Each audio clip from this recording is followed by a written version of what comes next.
दीपांकर आपके पास कोई जानकारी तो बताइए, आप सीधे इंटरवीन कीजिए।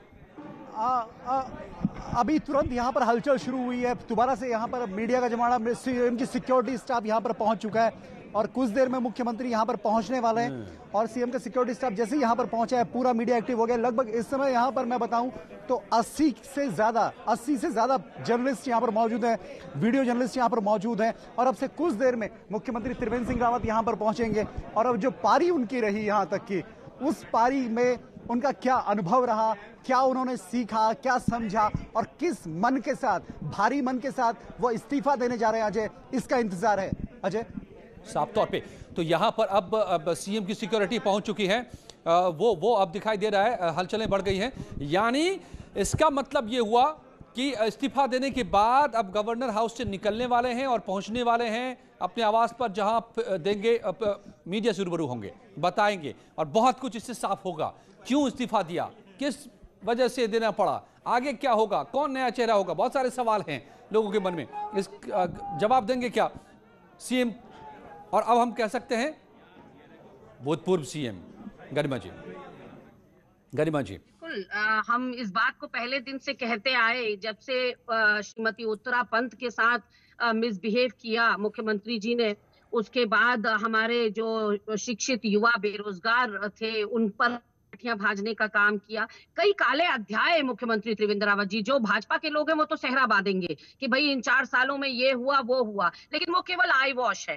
धरातल पर अगर हम देखें तो कोई मील का पत्थर इन 4 सालों में उत्तराखंड में नहीं रखा गया। कहा यह गया था 2017 के चुनाव में कि आप डबल इंजन दीजिए, प्रचंड बहुमत दीजिए, हम उत्तराखंड की शक्लो सूरत बदल देंगे। लेकिन शक्लो सूरत कैसे बदली वो आप ये देखिए कि 17 किसानों ने इनके रजीम में आत्महत्या कर ली। मेरे ख्याल से अनुपम जी, दीपांकर जी और सुनील नप्रभा जी, 3 के 3 मेरी इस बात पे मोहर लगाएंगे कि 17 किसानों ने पहली बार सुरेश जी भी जुड़े हुए हैं बीजेपी से, आपकी बात सुन रहे हैं और जवाब देंगे। सुरेश जोशी जी भी इसको खंडन नहीं कर पाएंगे कि उत्तराखंड के इतिहास में पहली बार अगर किसानों ने आत्महत्या करी तो वो इस कार्यकाल में की। 3 महिलाओं, सुरेश जोशी जी आप मान लेंगे क्या इन आरोपों को? 3 दिग्गजों ने पहुंचने वाले हैं सीएम, दिखाई दे रहा है, आ चुके हैं मंच पर कोई अधिकारी यहाँ पर। सुरेश जोशी जी देखिए, पहली बात तो मैं आपको ये बताऊं कि कांग्रेस को भारतीय जनता पार्टी के इस नेतृत्व परिवर्तन या इस स्थिति को देखते हुए कोई खुशी नहीं मनानी चाहिए। इसलिए खुशी नहीं मनानी चाहिए, कांग्रेस की अभी आगे आने वाले समय में उत्तराखंड में जो आज स्थिति है उससे बड़ी दुर्दशा होने वाली है। और मैं आपको बहुत ईमानदारी के साथ बतलाना चाहता हूं कि 2022 का चुनाव भारतीय जनता पार्टी 60+ से जीतेगी। कांग्रेस 11 के अंक पर भी नहीं रहेगी, कांग्रेस 2.5 का अंक भी पार नहीं करेगी। ये मैं बिल्कुल आश्वासन के साथ कहता हूं और 18 न्यूज चैनल के मित्रों से निवेदन करता हूं, और नोट कर लीजिए कि भाई कांग्रेस किस स्थिति में जाने वाली है। इसलिए आज का जो प्रकरण है, ये देखो एक स्वाभाविक प्रक्रिया के तहत कुछ चीजें होती हैं राजनीति में। हो सकता है कि केंद्रीय नेतृत्व का मन हो कि भाई वर्तमान के मुख्यमंत्री जी को और दूसरी जगह कोई अच्छे कार्य पे उनको और लगाया जाए, अच्छी महत्वपूर्ण जिम्मेदारी उनको और दे दी जाए। लेकिन मैं ये कह सकता हूं, देखो आपके चैनल के माध्यम से, जी सुरेश जी, नया चेहरा कौन होगा? धन सिंह रावत मंच पर दिखाई दे रहे हैं, जहां पर सीएम कर्तव्य निष्ठा के साथ त्रिवेंद्र सिंह रावत पहुंच गए मंच पर। आगे अब त्रिवेंद्र सिंह रावत मंच पर आए हैं, बड़ा इंतजार था सबको और इस्तीफा सौंप कर पहुंचे हैं, अभी मुस्कुरा रहे हैं। बगल में धन सिंह रावत भी मौजूद हैं, सुनिए।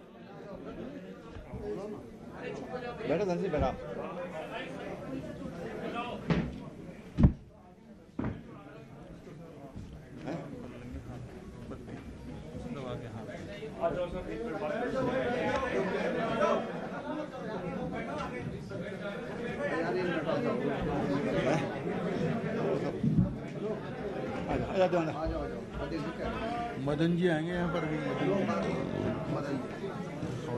हेलो, आओ, आ जाओ ना।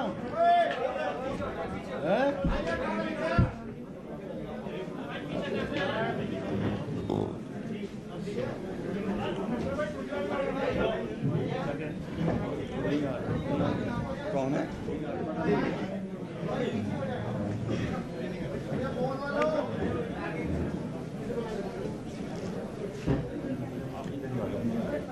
प्रदेश अध्यक्ष भी मौजूद हैं, बंशीधर भगत जी, मौजूद हैं, यहाँ पर कई बीजेपी के नेता मौजूद हैं, मगर त्रिवेंद्र सिंह रावत क्या बोलने वाले हैं, सांसें थाम लीजिए।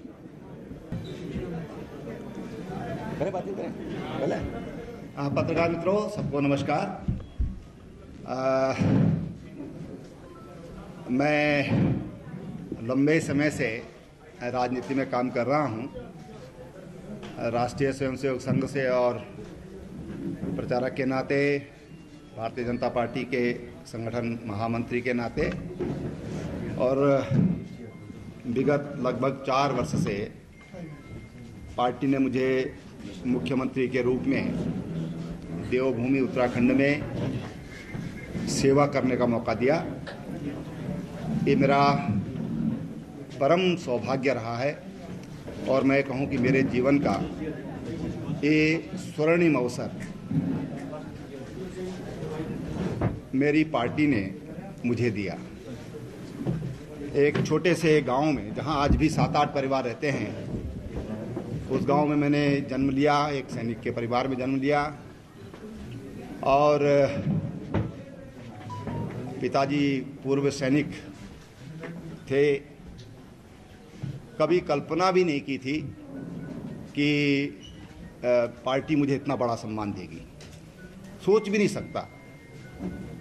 लेकिन भारतीय जनता पार्टी में ही ये संभव था कि एक छोटे से गांव के, एक छोटे से अति साधारण परिवार के एक पार्टी के कार्यकर्ता को पार्टी ने इतना बड़ा सम्मान दिया और 4 साल मुझे सेवा करने का मौका दिया। पार्टी ने विचार किया और संयुक्त रूप से, सामूहिक रूप से ये निर्णय लिया कि मुझे अब किसी और को ये मौका देना चाहिए। 4 वर्ष में, आज कितना तारीख है, आज 9 तारीख, 9 दिन कम रह गए 4 वर्ष पूरा होने में। तो ये इतना मौका मुझे दिया है। मैं प्रदेशवासियों का भी बहुत धन्यवाद करना चाहता हूँ, विशेषकर बच्चों की शिक्षा के लिए, किसानों के लिए, तमाम जो हमने यहाँ पर नए नए कार्यक्रम दिए। ये 4 वर्ष का मौका अगर पार्टी मुझे नहीं देती तो इन योजनाओं को मैं नहीं ला सकता था। महिलाओं का पति की पैतृक संपत्ति में खातेदार के रूप में उनकी हिस्सेदारी, और एक घसियारी कल्याण योजना, मुख्यमंत्री घसियारी कल्याण योजना, जो उत्तराखंड जैसे पर्वतीय राज्य के लिए एक अति संवेदनशील पहल है सरकार की। अब जिनको भी कल दायित्व मिलेगा वो उसका निर्वहन करेंगे। मेरी उनके लिए बहुत शुभकामनाएं हैं और मैं अभी माननीय राज्यपाल को अपना त्यागपत्र सौंप करके आ गया हूं। धन्यवाद।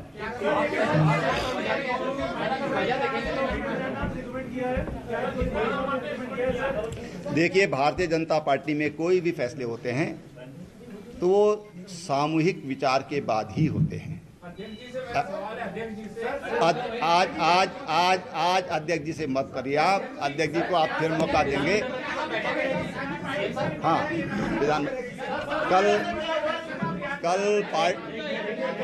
कल पार्टी मुख्यालय पर 10 बजे पार्टी विधानमंडल दल की बैठक है। सभी विधायक उसमें कल रहेंगे।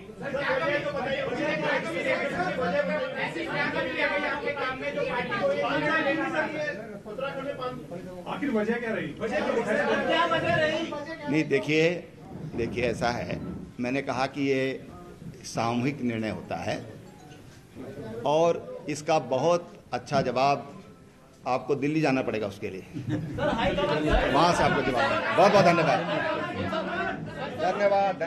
आप लोगों के सहयोग के लिए भी बहुत बहुत धन्यवाद।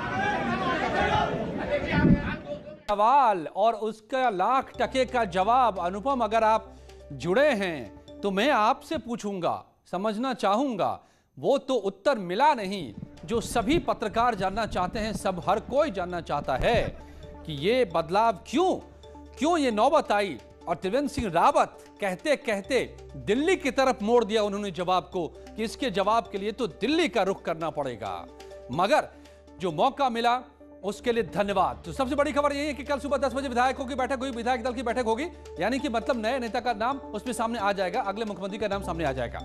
फिलहाल अब TSR भूतपूर्व मुख्यमंत्री बन चुके हैं, उन्होंने इस्तीफा सौंप दिया है। कल सुबह 10 बजे विधायकों की बैठक होगी, उसमें तय हो जाएगा, अगला नाम सामने आ जाएगा। क्यों करना पड़ा इस्तीफा, क्यों लिया गया, क्यों ये बदलाव, इसका जवाब फिलहाल नहीं है सामने औपचारिक तौर पर। अनुपम यही सवाल तो सब हम पूछना चाह रहे हैं, लेकिन जवाब दिल्ली से जाकर मिलेगा।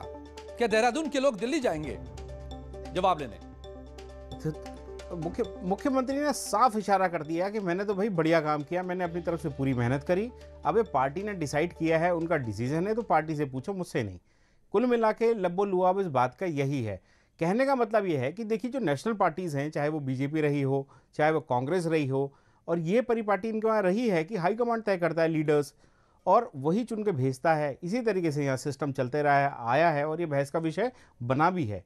और यही देखिए फिर देखने में आया, मुख्यमंत्री ने बड़ा साफ किया, मैंने तो अपनी तरफ से सब काम किया। उन्होंने कुछ योजनाओं का भी जिक्र किया, घसियारी एक योजना है उसका जिक्र किया कि भाई मैंने जो औरतें घास कलेक्ट करती हैं पहाड़ों में, उनके लिए मैंने बड़ी महत्वाकांक्षी योजना लॉन्च करी, और मैं अपने 4 साल पूरे करने जा रहा था। तो जाहिर तौर पे देखिए, कोई एक दिन का मामला नहीं होता। अगर कोई चीफ मिनिस्टर को जाना पड़ रहा है और नया चीफ मिनिस्टर बुलाने की नौबत आ रही है, वो कोई एक दिन की एक्सरसाइज नहीं है, वो एक बड़ी लंबी प्रोसेस है। बड़े छोटे छोटे इंसिडेंट्स हैं, बड़े इंसिडेंट्स हैं, जो धीरे धीरे जाके इतने विस्फोटक बनते हैं, और इस मूवमेंट पे आके खड़े होते हैं कि पार्टी को एक कॉल लेनी पड़ती है कि हमें भैया अपने चेहरा रिप्लेस करना पड़ेगा, जो उत्तराखंड के केस में हुआ है। लेकिन दिलचस्प बात यह है इसमें अजय, सिर्फ एक ND तिवारी उत्तराखंड के एक ऐसे मुख्यमंत्री हुए हैं जिन्होंने 5 साल कंप्लीट किए अपने ऑफिस में। उसके अलावा कोई चीफ मिनिस्टर उत्तराखंड में आज तक ऐसा नहीं हुआ जो कि 5 साल पूरे कर पाया हुआ है।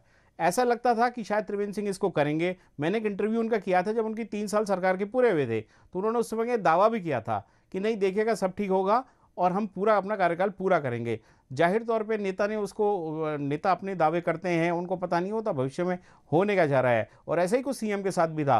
अभी जब ये कुछ दिन पहले तक विधानसभा का सेशन चल रहा था गैरसैंण में, वो पूरे कॉन्फिडेंट थे, उन्होंने कई डिसीजन लिए, कमिश्नर बनाने का डिसीजन लिया, बिना ये सोचे समझे कि आगे क्या होने चले जा रहा है। और पिछले 4-5 दिन में इतनी भूमिका बदली कि आज आपने देखा कि इसकी परिणति हुई कि उन्होंने इस्तीफा दे डाला जाए।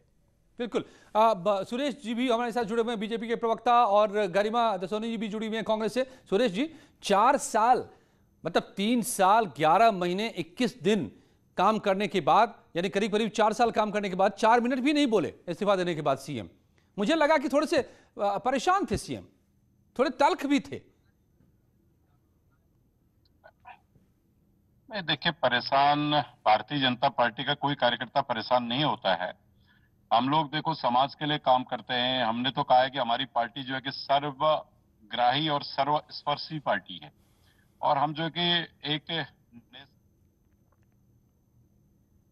हेलीकॉप्टर से जुड़ा करके देहरादून और दिल्ली अभी जो है वो 20 विधायक मुझे यहीं मिले थे।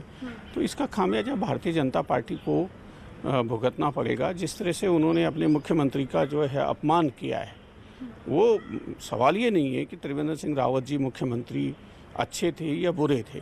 अच्छे होते तो उनको बदलते क्यों, लेकिन जो है जिस तरह से अपमानित किया गया वहाँ के मुख्यमंत्री पद को, मेरे विचार से भारतीय जनता पार्टी को इसका खामियाजा भुगतना पड़ेगा। सर, अब कुछ ही समय बाकी रह गया है, उत्तराखंड में चुनाव भी आने वाले हैं, तो आपको क्या लगता है कि इसका जो फायदा है वो आप लोगों को मिलेगा? नहीं, देखिए, फायदा हमको मिले ना मिले, उत्तराखंड को फायदा होना चाहिए ना। जिस भावना से उत्तराखंड के लोगों ने 57 विधायक, और अब वो 60 हो गए थे, जिस भावना से उनको आशीर्वाद दिया था, उसको उन्होंने उस आशीर्वाद का अपमान किया उन्होंने। और एक जो भस्मासुरी प्रवृत्ति जिसको कह सकते हैं, ठीक उसका उन्होंने यहाँ पर जो है प्रदर्शन किया है, और उत्तराखंड की जनता उसको माफ़ नहीं करेगी। जो भी हुआ वो गलत हुआ, नहीं होना चाहिए। नहीं, आप किसी राज्य को अस्थिरता में कैसे डाल सकते हैं? अगर आप मान लीजिए आप अपना मुख्यमंत्री बदलना चाहते हैं तो अपने मुख्यमंत्री को। तो कांग्रेस अब कई व्याख्याएं करेगी, लेकिन ये तस्वीर जो अभी सामने आई, सीएम आए, इस्तीफे की बात कह गए, और कह गए कि ये पार्टी का फैसला है। मगर उस तस्वीर में एक और तस्वीर जो दिखाई दे रही है वो भी समझ लीजिए, और वो ये तस्वीर है कि सीएम त्रिवेंद्र सिंह रावत बैठे थे, उनके बगल में बंशीधर भगत जो पार्टी के अध्यक्ष हैं उत्तराखंड में बैठे थे, और उनके बगल में धन सिंह रावत। गरिमा जी के पास जाऊं उससे पहले अनुपम, क्या आपको इसमें तस्वीर नजर आ रही है क्या? देखिए जगह अजय, जैसे मैंने कहा कि पार्टी ने काफ़ी डिलिब्रेशन करे हैं 3-4 दिन में इस चीज़ को लेकर, बड़ी माथापच्ची करी है कि अगर हम चेंज करें तो किसको लाएं, क्या ऐसा हो कि हमें बड़ा फ़ायदा मिले। फिर कई उसमें कास्ट कैलकुलेशन देखे गए, रीजन कैलकुलेशन देखे गए। जैसे आपने कहा ये 3 तस्वीरों का आपने जिक्र किया, वो जिस तरीके से वो तस्वीरें हैं वो अपने आप में इंडिकेट करती हैं कि अगर कोई होने वाले सीएम अगर फ्यूचर में पार्टी ने अभी अपने तय कर लिए हैं, ठीक है, उसको घोषित नहीं करा, विधायक दल की मीटिंग में अभी कुछ डिसाइड नहीं करा, तो वो उन्होंने अपने बगल में चेहरा एक बैठा रखा था जिनके बारे में चर्चा है। तो वो कहीं ना कहीं एक मैसेज देने की कोशिश भी पार्टी ने शायद करी हो अजय। तो ये मैसेज देने की कोशिश हो सकती है। वो तस्वीर जो देख रहे हैं आप, सीएम त्रिवेंद्र सिंह रावत, उनके बगल में बंशीधर भगत और उसके बाद धन सिंह रावत जी। तो गरिमा जी, आप क्यों खुश हो रही हैं नाहक में? एक रावत जा रहे हैं, दूसरे रावत आ रहे हैं, बदला क्या? सरकार तो बीजेपी की ही रही ना, रावत के बदले रावत मिल गया।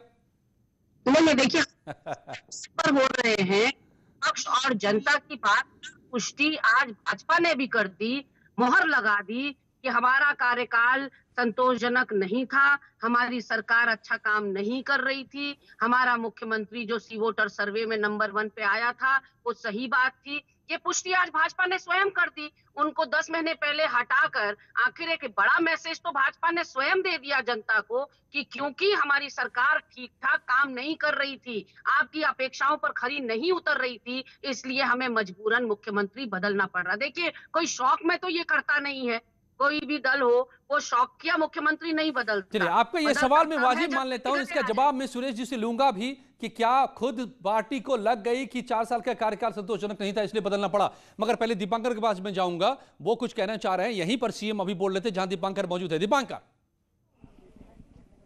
बिल्कुल अजय, यह है मुख्यमंत्री आवास, और अब इस मुख्यमंत्री आवास से त्रिवेंद्र सिंह रावत का सफर समाप्त हुआ। यहां से मुख्यमंत्री अब हटेंगे और अब कोई नए मुख्यमंत्री यहां पर आएंगे। विधायक दल की बैठक कल होगी, लेकिन एक बात उत्तराखंड की राजनीति में साबित हो गई कि यह घर अपशकुन है। इस घर को अपशकुन कहा जाता है।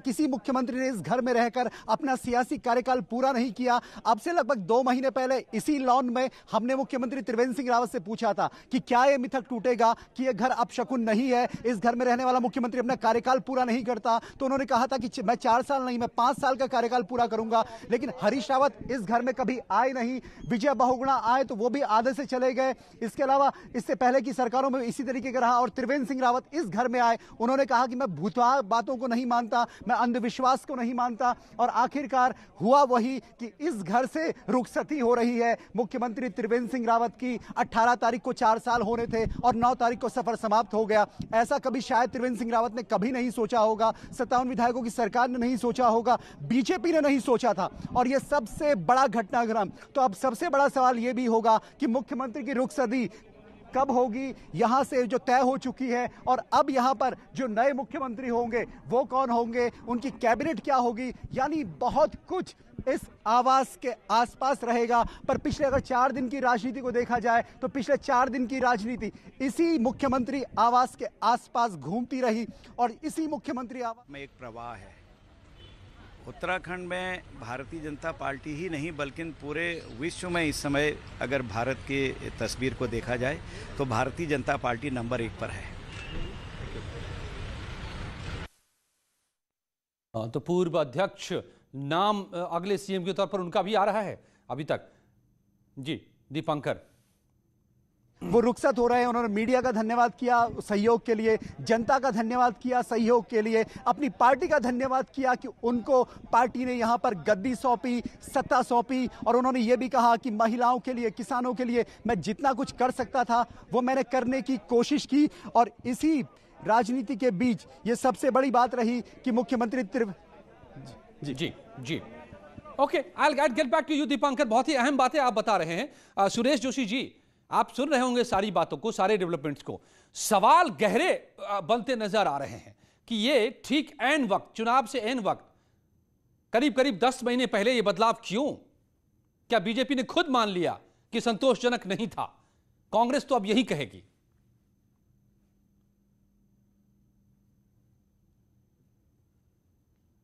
सुरेश जी, लगता है संपर्क टूट गया है।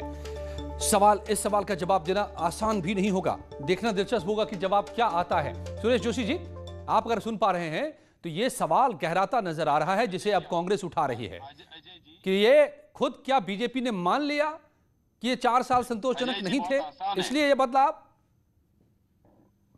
देखिए अजय जी, आपके प्रश्न का उत्तर बहुत आसान है। इसलिए आसान है कि हम जमीन से जुड़े हुए लोग हैं, हम जमीन पे काम करते हैं, हम समाज के साथ खड़े रहते हैं, हम जनता के दुख दर्द में 24 घंटे काम करते हैं। आज हमारे जिस मुख्यमंत्री जी ने इस्तीफा दिया है वो एक बहुत सामान्य परिवार से आकर के मुख्यमंत्री बने हैं। वो उत्तराखंड की जन भावनाओं के अनुरूप उन्होंने काम किया है। लेकिन चुनाव के अंदर एक स्ट्रेटजी होती है, एक रणनीति बनती है। हो सकता है केंद्रीय नेतृत्व को लगा हो कि उस रणनीति के तहत हम जो है यहाँ पर बदलाव कर रहे हैं, इसलिए उसी रणनीति के तहत ये बदलाव उत्तराखंड में किया गया है। और मैं आपको बहुत स्पष्ट शब्दों में कहना चाहता हूं, कांग्रेस क्या किसी भी प्रतिपक्षी दल को उत्तराखंड की राजनीति को जो जानते समझते हैं उनको तनिक भी खुशी इस बात की नहीं होनी चाहिए कि माननीय मुख्यमंत्री त्रिवेंद्र जी ने आज इस्तीफा दिया है तो कहीं उनके लिए कोई अवसर भारतीय जनता पार्टी ने छोड़ा है। आपके लिए हमने कोई अवसर नहीं छोड़ा है।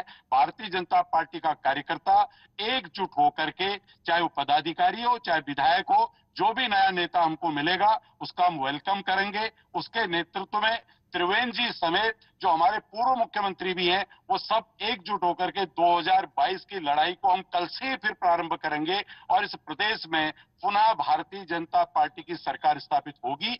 और ये जो सुरेश जी एक चीज बता दीजिए ना, अंदर एक मिथक है कि उत्तराखंड के अंदर एक जी आप मिथक की बात कह रहे थे। एक चीज बता दीजिए कि क्यों देना पड़ा, क्या वजह रही,